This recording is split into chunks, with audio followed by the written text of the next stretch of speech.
पति पत्नी एक थाली में खाएंगे तो बर्बाद हो सकता है घर। जानिए क्या कहता है शास्त्र। एक थाली में भोजन करने से पति पत्नी के बीच प्रेम बढ़ता है, लेकिन ऐसा करने से घर भी नष्ट हो सकता है। इसके पीछे का कारण महाभारत में बताया गया है।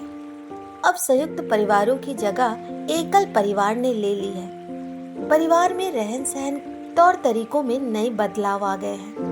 इसमें खाने की आदतों में बदलाव भी शामिल है। आजकल कई परिवारों में पति पत्नी एक ही थाली में खाना खाते हैं। पति पत्नी के संबंधों के दृष्टिकोण से ये उचित प्रतीत हो सकता है, क्योंकि ऐसा करने से उसके बीच प्रेम बढ़ेगा, लेकिन शास्त्रों में इसे उचित नहीं माना गया है। इसके अलावा धर्म शास्त्रों के ज्ञाता भीष्म पितामह ने भी इस बारे में कुछ महत्वपूर्ण बातें कही है। इसका उल्लेख महाभारत में मिलता है। भीष्म पितामह ने आदर्श जीवन के बारे में कहा है कि एक व्यक्ति अपने जीवन में कई रिश्ते बनाता है और अपने परिवार के प्रत्येक सदस्य के प्रति उसकी कुछ जिम्मेदारियां होती है। इस जिम्मेदारी को सभी को निभाना चाहिए। उसके लिए जरूरी है कि उन सभी के साथ मधुर संबंध हो। यदि पति पत्नी एक ही थाली में भोजन करते हैं तो पति का अपनी पत्नी के प्रति प्रेम परिवार के अन्य सदस्यों की तुलना में बढ़ जाएगा। ऐसे में वे अन्य सदस्यों की उपेक्षा करने लगेगा। इससे घर में कलेश और कहल होना आम बात है। इस प्रकार एक छोटी सी गलती पूरे परिवार और घर की खुशियों को बर्बाद कर सकती है। पत्नी के प्रति अत्यधिक प्रेम भी पति की बुद्धि को भ्रष्ट कर सकता है। वह सही और गलत का भेद खो देता है। यह स्थिति परिवार के मुखिया के लिए उपयुक्त नहीं होती।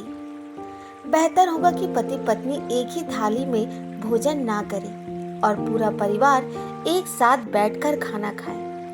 इससे परिवार में एकता और प्रेम बढ़ता है और सभी के आपस में अच्छे संबंध रहेंगे। एक दूसरे के लिए त्याग और समर्पण की भावना बढ़ती है। इससे परिवार में सुख समृद्धि आती है। भीष्म पितामह कहा करते थे कि अगर आपके द्वारा परोसी गई थाली को पार करता है तो वह भोजन मिट्टी के समान दूषित माना जाता है। इसे जानवर को खिलाना चाहिए। वही अगर किसी का पैर परोसने की थाली में ठोकर खा जाए तो ऐसे भोजन को भी हाथ जोड़कर फेंक देना चाहिए। ऐसा भोजन गरीबी लाता है। जिस भोजन में बाल निकलते हो उसे नहीं खाना चाहिए। इससे घर में धन की हानि होती है। दोस्तों, हमारे शास्त्रों में बहुत सारी ऐसी जानकारियां हैं जो हमारे जीवन में बदलाव ला सकते हैं। तो दोस्तों, आज की ये जानकारी कैसी लगी कमेंट द्वारा ज़रूर बताएं। और हाँ, मेरे चैनल को लाइक शेयर सब्सक्राइब करना ना भूलें। धन्यवाद।